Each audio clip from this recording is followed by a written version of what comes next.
Hello, good morning, sir. So, this is the continuation of our report in chapter 13. So, I am Rhine Omega. So, I will be the last reporter. So, let's continue. We have here theorem 13.10, which is the second derivative test for extrema. Assume that the second order partial derivatives d if exists in an n ball, which is b times a and r continues at a, where a is a stationary point of f.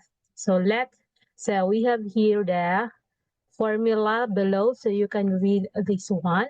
So letter A, fq times t more than 0 for all t is not equal to 0. If has a relative minimum of A, and B, if Q times T less than 0 for all T is not equal to 0, F has a relative maximum of A. So C, if Q times T takes both positive and negative values, then F has a saddle point at A. So we have here the proof. The function of Q is a continuous at each point t in R to the power of n. Let S is equal to t, and we have here the formula, and we denote the boundary of n minus ball. We have b 0 and 1. If q and t more than 0 for all t is not equal to 0, then q times t is positive on S. Since S is compact, q has a minimum on S, call it M. And M more than 0, now q times c and t equals c squared q quantity of t for every real c. Taking c is equal to t, where t is not an equal to 0, we see that ct is an element of S, and hence c squared q quantity of t less than more than or equal to m, so q quantity of t more than and equal to m t squared. Using these four, we find we have here a solution. I mean the problem. I mean the formula, since E times T times the quantity of T is 0 as T and to 0. There is a positive number R such that E times T 1/2 less than 1/2 M, where whenever 0 less than T is less than R. For such T, we have 0 and less than or equal to T squared, element of T to quantity of T less than 1/2 M, and t squared. So f the quantity of a plus t minus f the quantity of a more than m t squared minus 1/2 m t squared equals 1/2 m t squared less than more than 0. So therefore, if has a relative minimum of a, which proves a. To prove B, we use a similar argument or simply apply part of A to negative if. Finally, we prove C for H, and I don't know how to read this one, and more than 0, we have from 4. Next one.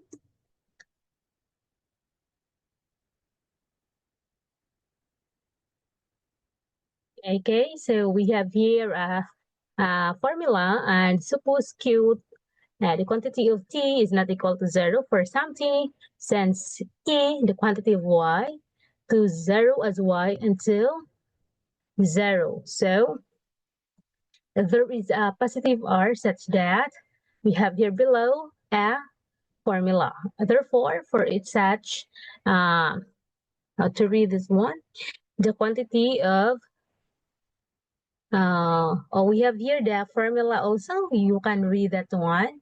Has the same sign as Q times the, the quantity of T. Therefore, if 0 less than, or what we call this one element, less than R, the difference of F times A plus QT minus F of A has the same sign as QT.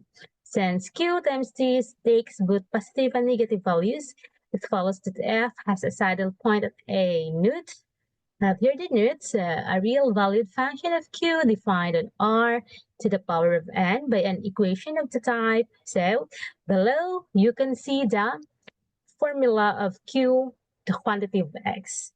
Okay, so let's proceed. Where X is equal to the quantity of X sub 1, so on and so forth to X sub N, and A sub I and J are real is called the quadratic form.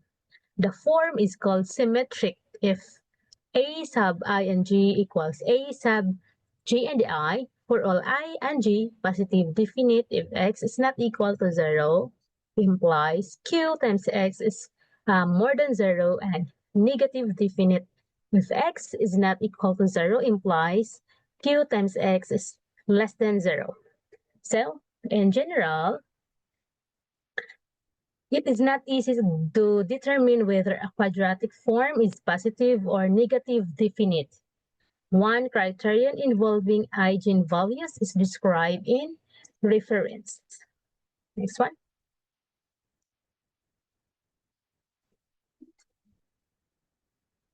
Okay. Theorem 13.1, Theorem 9.5, another involving determinants can be described as follows. Let angle is equal to det, A sub A and G, and let angle key denote the determinant of the key by key matrix obtained by dilating the last quantity of n minus key rows and columns of A sub I and J. Also both angle 0 equals 1. From the theory of quadratic forms, it is known that a necessary and sufficient condition for a symmetric form to be positive definite is that the n plus 1 numbers are angle 0, angle 1, so on and so forth, angle n be positive. The form is negative definite if and only if the same n plus 1 numbers are alternately positive and negative. So you can see the reference in 13.2, page 304 to 308. The quadratic form, which appears in 5, is symmetric because mixed partials have A sub I and G f of quantity of A and G sub G and I f of A are equal.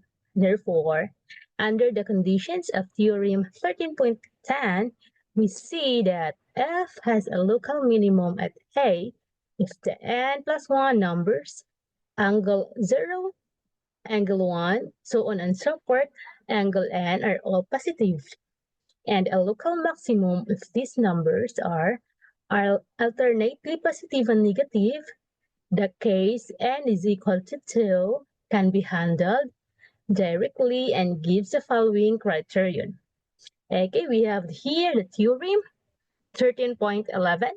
Let f be a real valued function with continuous second-order partial derivatives at a stationary point A in R to the power of 2. So okay, you can read below the formula in theorem 13.11. Okay, let's proceed. Okay, so we have here, then we have A if angle more than 0 and angle more than 0. If and A angle 0, F has a relative minimum at A. B if angle more than 0 and A less than 0, F has a relative maximum at A. C if angle less than 0, F has a saddle point at A. Said proofs.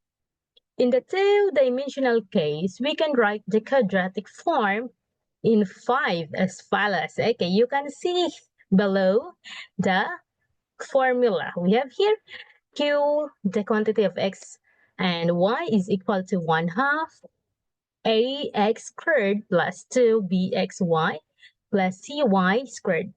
If a is not equal to 0, this can also be written as Q times x and y is equal to 1 over 2a times the quantity of ax plus by to the power of 2 plus angle y squared. Next one. Okay. So, if angle 0, angle more than 0, the expression in brackets is the sum of two squares. So, q times x and y has the same sign as a. Therefore, statements A and B followed once from parts A and B of theorem 13.10. Okay, if angle less than 0, the quadratic form is the product of two linear factors. Therefore, the set of points x and y such that q of x and y is equal to 0 consists of two lines in the xy plane intersecting at 0, 0 and 0. These lines divide the plane into four regions, which is quadrant x and y is positive in two of these regions and negative in other two. Therefore, F has a saddle point at A. Note, if angle is equal to 0, there may be a local maximum, a local minimum, or a saddle point at A. Okay, we have here 13.7, which is the extreme problems with side conditions. So, okay, I think this will be the last topic of the chapter 13. So let's read. Consider the following type of extremum problem. Suppose that f of x, y, and z represents the temperature at the point x, y, and z in space, and we ask for the maximum or minimum value of the temperature in a certain surface. If the equation of the surface is given explicitly in the form z is equal to h times x into y, then in the expression of f times x, y, and z, we can replace z by h and x into y. To obtain the temperature and the surface as function of x and y alone, say f of x and y is equal to f quantity of x and y, h of x and y. The problem is then reduced to finding the extreme values of f.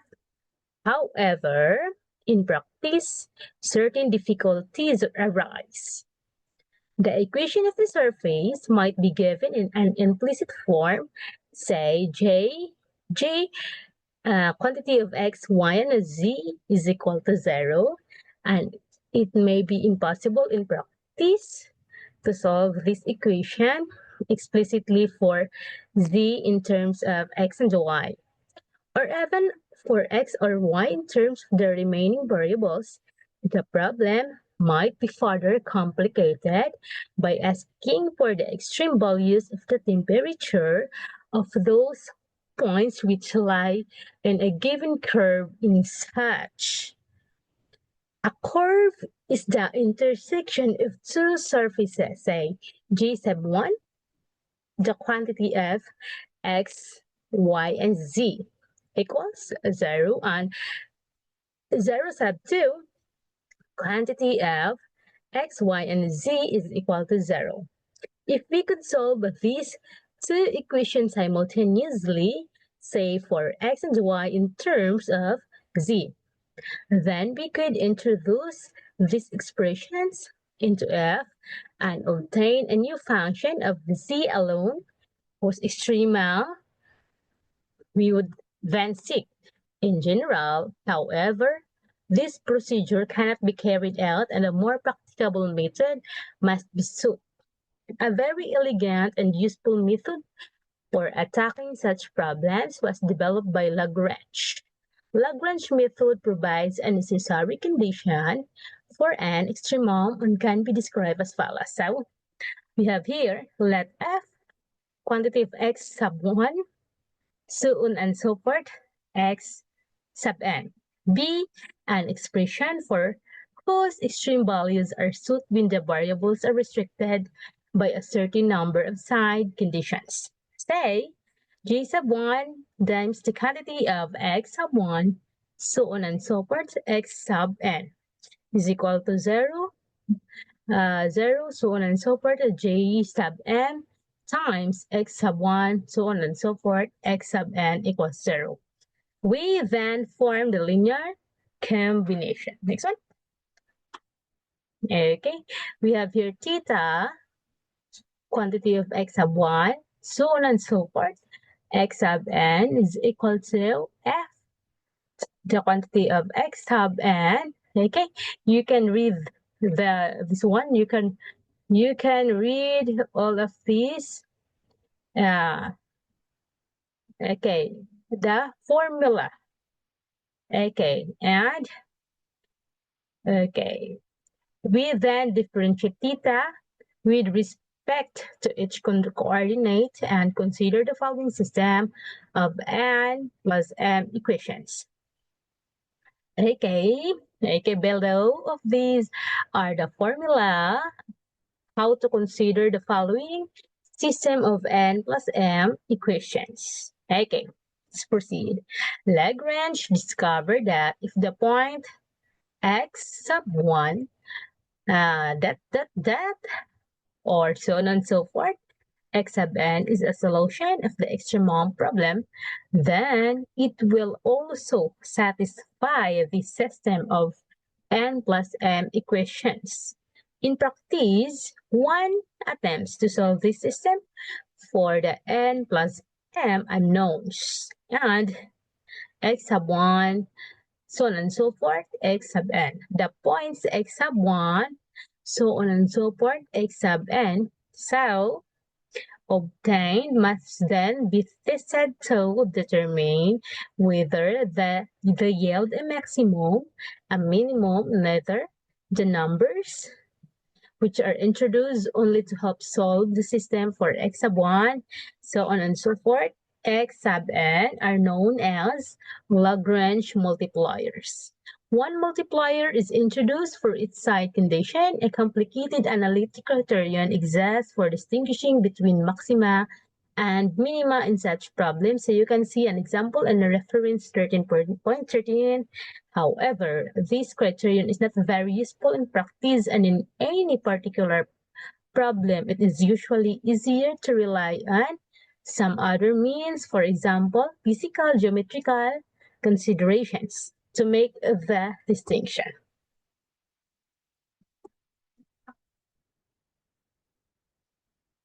Okay, so we have here the theorem. Theorem 13.2.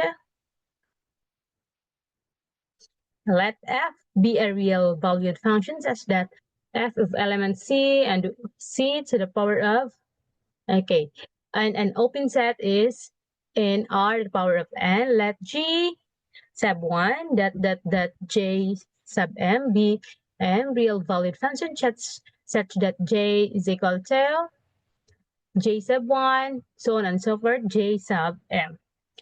Elements c and s, and assume that m less than n. Let x sub 0 be the subset of S on which G vanishes that. Okay, below, here is the formula on how to get the subset of S. So, assume that x sub 0 is element x sub 0 and assume that there exists n ball b x sub 0 such that f of x is less than or equal of x of sub 0 for all at x, and x sub 0, subset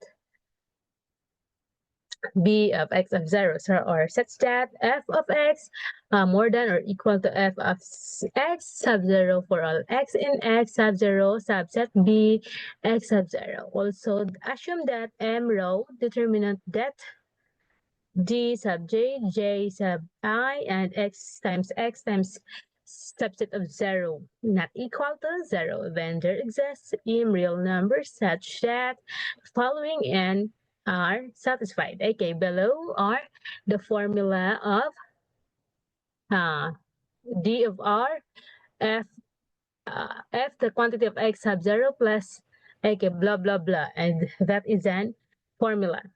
Okay, so we have here the note. The n equations in 6 are equivalent to the following vector equations.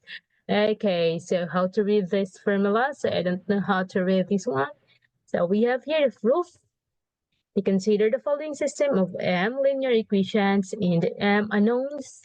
Okay, below are the summation of m, summation of power of m, and subset of key is equal to 1, so on and so forth. Okay, next one.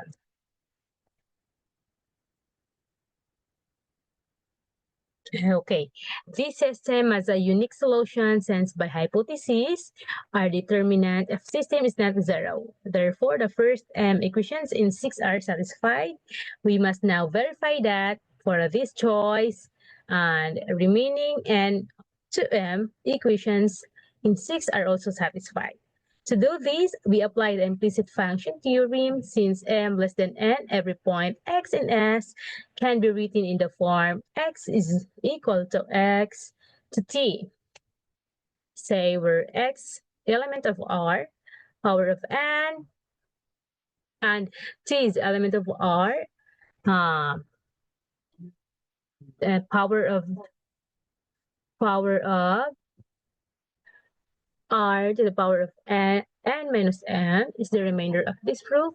We will write x for x sub 1, so on and so forth, x sub m, and t for x sub m plus 1, and so forth and so on, so on and so forth, x sub n, so that t, the subset of key, equals x subset, x subset, how to read this one? M plus key. In terms of the vector allowed function, j is equal to c sub 1, so on and so forth, j sub m. We can now write j quantity of x sub 0, t sub 0 equals 0. If x sub 0 is equal to the quantity of x sub 0, t sub 0. Since g is an element of c and s, since the determinant that d sub j, g, and I, x sub 0 and t sub 0 is not equal to 0. All the conditions of the implicit functions theorem are satisfied. Therefore, there exists our n minus m dimensional neighborhood t sub 0 of t sub 0, and a unique vector valued function h is equal to the quantity of h sub 1, so on and so forth, h sub m. Defined of t sub 0 having values in r power of m such that h element of c on t sub 0, h the quantity of t sub 0 is equal to x sub 0, and for every t in t sub 0, we have j the quantity of h times t at 2t equals 0. These amounts saying that the system of m equations. Okay, so we have here j sub 1 times x sub 1, so on and so forth. X sub n equals to 0. J sub m, x sub 1, so on and so forth. X sub n is equal to 0. So we can solve for x sub 1, so on and so forth in terms of x sub m plus 1. 2 x sub n, giving the solutions in the form x of r is equal to h of r times x sub m plus 1, so on and so forth, x sub n. R is equal to 1 till, so on and so forth, m. We shall now substitute this expression for x sub 1 till x sub n into the expression of f, x sub 1, so on and so forth, x sub n. And also into h. Okay, proceed. Okay, we have here the expression j sub b times x sub 1, so on and so forth, x sub n. That is to say, we defined a new function f as follows. Okay, below is the formula of the new function. And determine the new, we have also here a formula and how to get a new function of g sub 1, so on and so forth, as follows. Okay. More briefly, we can write f of t is equal to f, h and t, and j sub t times t is equal to j sub b, h times t, where h and t equals h times t is equal to t. Where t is restricted to lie in the set t sub 0. H function j sub p, so defined, is identically 0 on the set t sub 0 by the implicit function theorem. Therefore, set each derivative v sub r, g sub p is also identically 0 to t sub 0. And in particular, d sub r, g sub p, and t sub 0 is equal to 0. But the chain rule is in equation 12.20. We can compute these derivatives as followed below. We have here the formula of derivative d sub r and g sub p times the quantity of t sub 0. Okay, you can see the formula below. Okay, next one. Okay, by continuity of h, there is an n minus l ball t b times the quantity of t sub 0 subset to the t sub 0 such that t element of b times t times 0 implies h times t is equal to the t is element b of x of subset sub 0 okay, where b of x of 0 is the n ball in the statement of the theorem, hence t element of b t sub o implies h times t to t element x sub 0 sub union b times x sub 0, and therefore by hypothesis we have either f times t less than or equal to f times t to t sub 0 for all t, and b quantity of t sub 0, or else we have f times t more than or equal to f times t sub 0 for all t, in b quantity of t of 0. That is, f has a local maximum or a local minimum at the interior point tail, each point t sub 0. Each partial derivative g sub r f quantity of t of 0 must therefore be 0. If we use the chain rule to compute these derivatives, we find, okay, you can see here the formula of the derivatives sub r f quantity of t sub 0. Okay, next one. Okay.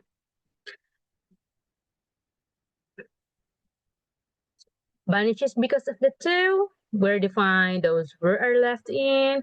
Okay, so here is the, okay, for a while. Okay, this one is the formula to derivative, and also there are exactly the equations needed to complete the proof. Note, in attempting the solution of a particular extremum by problems by Lagrange method, it is usually very easy to determine the system of equation, but in general, it is not simple matter to actually solve the system. Special devices can be often employed to obtain the extreme values of f directly from 6 without first finding the particular points where these extremes are taken on. The following example illustrates some of these devices. So we have here an example. So a quadric surface which enters the origin of the equation. Okay, this one. Okay, ax squared plus by squared plus cz squared plus 2 dyz plus e2 azx plus 2 fxy equals 1.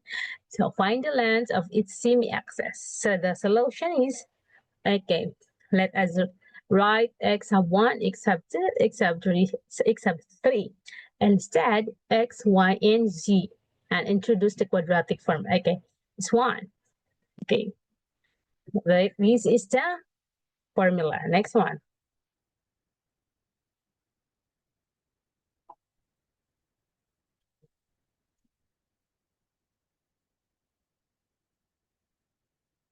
Okay, sorry. Okay, next one. Okay. So where x is equal to x sub 1, x sub 2, and x sub 3, choosing so that the equation of the surface becomes q of x equals 1. Hence, the quadratic form is symmetric and positive definite. The problem is equivalent to finding the extreme values of x equals x squared, x sub 1 power of 2 plus x to the power of 2 sub 2 plus x to the power of 2 sub 3, subject to the side condition of j of x equals 0, where j of x was q of x minus 1 using Lagrange method. We introduce one multiplier and consider the Victor equation. Okay, I don't know how to read this one, but okay, this is the Victor equation. In this particular case, both f and q are homogeneous functions of degree 2, and we can apply Euler's theorem. You can see Euler's theorem exercise 12.18 and 10 to obtain this one. Okay, you can see this formula below. Okay, so we have here, okay, this one, the vectors, okay, and one, and I don't know how to read that one. Okay, you can now see this one and my report. Okay, since x is equal to 0, cannot yield a solution to our problem. Determinant of this system must, okay, next one.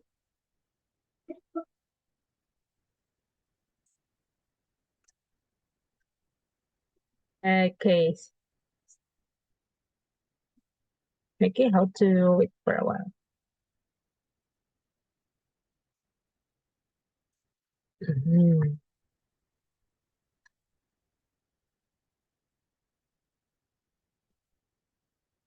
Okay, vanish that it must have this one. Equation 12 is called the characteristic equation of the quadratic form in 9. In this case, the geometrical nature of the problem assures us that the three roots, t sub 1, t sub 2, t sub 3 of this cubic must be real and positive. Since q of x is symmetric and positive, definite, the general theory of quadratic forms also guarantees that the roots of 12 are all real and positive. You can see the reference 13.1, theorem 9.5. The semi-axis of the quadratic surface are t sub 1 to the power of negative 1 half, t sub 2 to the power of negative 1 half, and t sub 3 to the power of negative 1 half. Okay, next one.